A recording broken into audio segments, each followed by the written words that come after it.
अस्सलाम वालेकुम वरहमतुल्लाहि। मेरे प्यारे अजीज़ों, अल्लाह ईश्वर गॉड की सलामती आप सभी पर हो। कंगना रनावत का जो ऑफिस का बालकोनी है वो बीएमसी के तरफ से तोड़ दिया गया और इसके पीछे क्या मामला थे और इसके पीछे क्या बातें थी जिसके वजह से बीएमसी ने उनका ऑफिस को बने 8 महीना गुजर गया और फिर ये एक्शन लेने की ज़रूरत क्यों आ पड़ी, वो भी सडनली अचानक ऐसा काम क्यों करना पड़ा, हम उसे देखेंगे। अल्लाह का नाम लेकर इस वीडियो का आगाज करते हैं।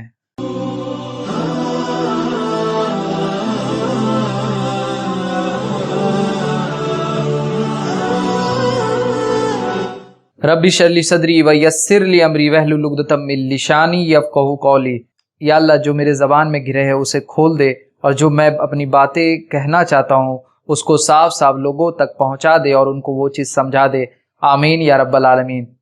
हमें जैसा पता है कि जब से सुशांत सिंह राजपूत ने सुसाइड किया है तो हर तरफ एक आवाज़ उठी कि सीबीआई जांच के लिए, और हमें जिस तरीके से हमारी मेन स्ट्रीम की मीडिया ने इस पर फुटेज लिया और टीआरपी अपना बढ़ाया। अभी टीआरपी का जो रैंकिंग आया है उसमें हमें पता है कि नंबर 1 पर रिपब्लिक टीवी है, जो आपके स्क्रीन पर भी आपको दिखाई दे रहा है।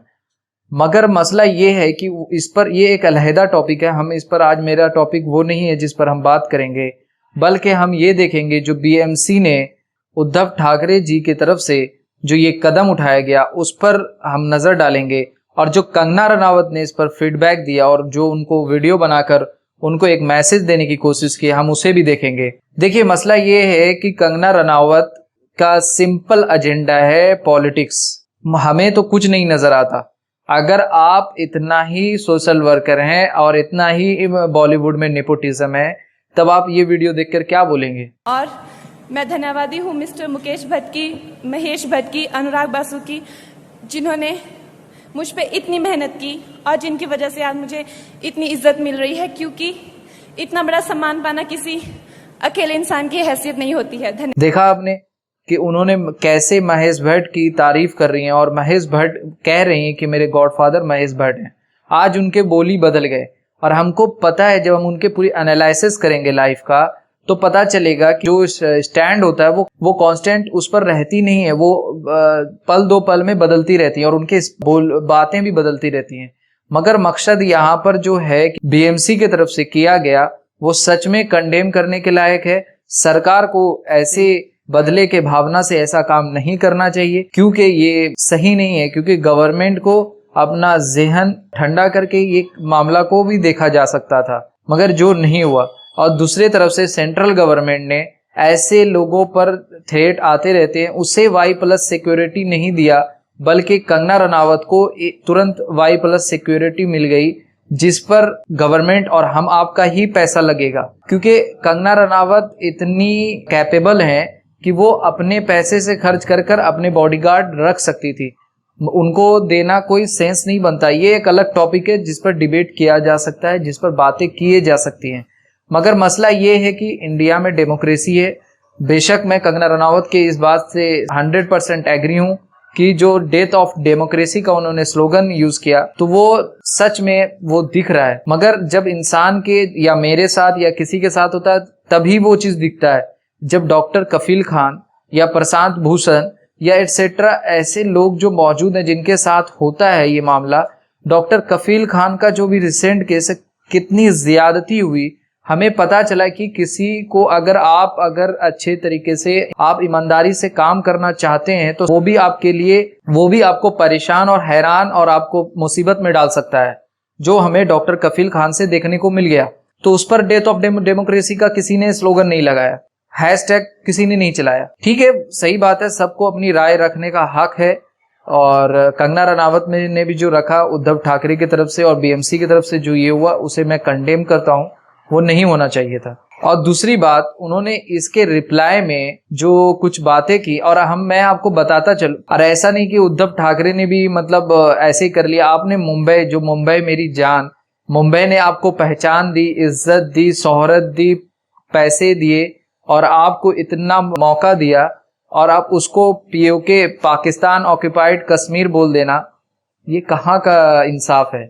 और आपने जब डेथ ऑफ डेमोक्रेसी की बात करी और आपने डायरेक्ट मुंबई को पाकिस्तान कहा, तो इसमें आपके मंसूबे दिखते हैं। ये चीप हरकत भी आपको शोभा नहीं देता और आप इस तरीके से एक्टिविस्ट नहीं बन सकते। आपके पास करोड़ों रुपया है। जो हरियाणा में जो अभी मसला हुआ जो किसानों के साथ, क्या आप उसके हेल्प नहीं कर सकते? महाराष्ट्र में पानी का इतना मसला है, क्या कंगना रनावत उस पर काम नहीं कर सकती? मगर मसला है कि उनको उससे बेनिफिट नहीं मिलेगा, उनको और कमाई करना है और करोड़ों बनाना है हम बेवकूफ लोगों से के थ्रू। जैसे एग्जांपल के तौर पर आप वीडियो देखें। उद्धव ठाकरे, तुझे क्या लगता है कि तूने फिल्म माफिया के साथ मिलके मेरा घर तोड़ के मुझसे बहुत बड़ा बदला लिया है? आज मेरा घर टूटा है, कल तेरा घमंड टूटेगा। ये वक्त का पहिया है, याद रखना, हमेशा एक जैसा नहीं रहता। और मुझे लगता है कि तुमने मुझ पर बहुत बड़ा एहसान किया है, क्योंकि मुझे पता तो था कि कश्मीरी पंडितों पे क्या बीती होगी। आज मैंने महसूस किया है और आज मैं इस देश को वचन देती हूँ कि मैं सिर्फ अयोध्या पे ही नहीं, कश्मीर पे भी एक फिल्म बनाऊँ और अपने देशवासियों को जगाऊंगी, क्योंकि मुझे पता था हमारे साथ होगा तो होगा, लेकिन मेरे साथ हुआ है, इसका कोई मतलब है, इसके कोई मायने हैं। और उद्धव ठाकरे, ये जो क्रूरता और ये जो आतंक है, अच्छा हुआ ये मेरे साथ, क्योंकि इसके कुछ मायने हैं। जय हिंद, जय महाराष्ट्र। आपने वीडियो देखा, उन्होंने किस तरीके से जो लैंग्वेज यूज किया है वो काबिले मजम्मत है, वो सही नहीं है। फिल्म माफिया, दूसरा कश्मीरी पंडित, और उन्होंने अपने ट्वीट में बोला बाबर की आर्मी, किसको बोला वो उस पर भी डिस्कस करेंगे। और उन्होंने बोला कि अयोध्या पर मैं मूवी बनाऊंगी, अब दूसरा मैं कश्मीर पर भी मूवी बनाऊंगी। और उन्होंने बीएमसी को उन्होंने बोला आतंक मचाया मेरे साथ। तो ये सब बातें सही नहीं है और हमें जो उनकी बातों की से लगता है कि हमारे में डिवाइड एंड रूल करके वो अपना जो पॉलिटिक्स में अपना पैर जमाने की कोशिश कर रही हैं। क्योंकि उनकी जो माँ है वो आशा रानावत, उनको बीजेपी का टिकट मिल गया, उनको बीजेपी में एंट्री मिल गई है।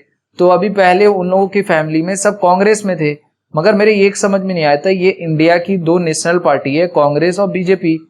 तो बीजेपी मतलब मेरे ये नहीं समझ में आता, जब तक कोई कांग्रेस में है तो वो गद्दार और देशद्रोही है, एंटी नेशनल है, मगर जब कोई बीजेपी ज्वाइन कर लेता है तो वो देशभक्त, उसमें नेशनलिज्म आ जाता है, पेट्रियोटिज्म आ जाता है। तो ये कहाँ तक सही है? ये सवाल हमें खुद से करने की जरूरत है भाई। देखिए पॉलिटिक्स हर चीज है, डिवाइड एंड रूल करके हम लोग के जो लीडर्स हैं, हम लोगों में वोट डालकर हम पर शासन कर रहे हैं। और सुशांत सिंह राजपूत का किस तरीके से बेचारे के मरने के बाद बीजेपी उसको इलेक्शन का मुद्दा बना रही है। और नवंबर में इलेक्शन है अपने बिहार में, तो वहां पर अभी रैली स्टार्ट हुई है। नीतीश कुमार ने बजाब्ता अपने रैली में बताया सुशांत सिंह राजपूत का नाम लेकर, और बीजेपी के जो पोस्टर निकले हैं उस पर क्या बोला जाए, इस पर मैं क्या बोलूं। तो वो एक सुशांत सिंह का राजपूत का एक टॉपिक बन गया है। दोस्तों इस बात को समझने की जरूरत है। हम आपको कोई भी इस तरीके का बात कर रहा है, जैसे कंगना रनावत ने अपने वीडियोस में यूज किए कश्मीरी पंडित, बाबर की आर्मी, और उसको पता है कि किस वजह से